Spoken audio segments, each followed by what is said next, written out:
ফের রাতের শহরে পথ দুর্ঘটনা। জোকা মেট্রো স্টেশনের নিচে এই দুর্ঘটনা ঘটে। একটি গাড়ির ধাক্কায় দুই বাইক আরোহীর মৃত্যু হয়েছে বলে খবর। ঘাতক গাড়ির খোঁজে এবং কিভাবে দুর্ঘটনা, এই গোটাটাই জানতে সিসিটিভি ফুটেজ সংগ্রহ করছে পুলিশ। পুলিশ সূত্রে খবর, ঠাকুরপুকুরের বাসিন্দা অঞ্জন সাধুখা তিনি বাইকে বাড়িতে ফিরছিলেন। বাইকের পিছনে এক তরুণী ছিলেন। জোকা মেট্রো স্টেশনের নিচে খারাপ রাস্তায় টাল সামলাতে না পেরে বাইক থেকে ছিটকে পড়েন তারা।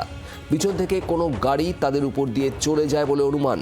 তবে এ বিষয়ে নিশ্চিত হতে সিসিটিভি ফুটেজ খতিয়ে দেখা হচ্ছে। পুলিশ সূত্রে আরও খবর, বাইক চালকের মাথায় হেলমেট থাকলেও তরুণীর মাথায় হেলমেট ছিল না।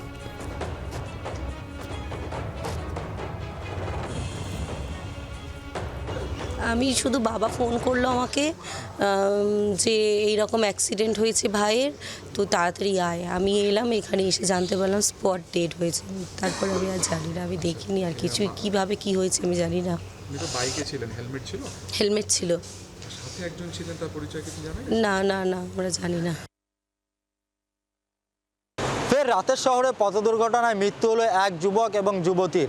তারা বাইকে করে জোকা মেট্রো স্টেশনের নিচ থেকে যখন ঠাকুরপুকুরে ওই যুবকের বাড়িতে যাচ্ছিল, সেই সময় এই যে জোকা মেট্রো স্টেশনের কাছে যে রাস্তাটি আমি যদি একবার দেখানোর চেষ্টা করি, সেই রাস্তা একদিকে যেমন উঁচু হয়ে রয়েছে এবং তারপরেই কিন্তু একটা ঢাল রয়েছে, এবং সেই ঢাল থেকে যখন নামছিল সেই সময় সেই ঢাল থেকে একটু এগোতেই কিন্তু রাস্তা খারাপ হয়ে রয়েছে এবং সেখানে আসতেই সে ডিসব্যালেন্স হয়ে যায়, এমনটাই পুলিশ মনে করছে। এবং তারপরেই পড়ে যায় ওই বাইক আর ওই যুবক, এবং তারপরেই পেছনে কোনো গাড়ি, সেই গাড়ি তাদেরকে পিষে দিয়ে চলে যায়।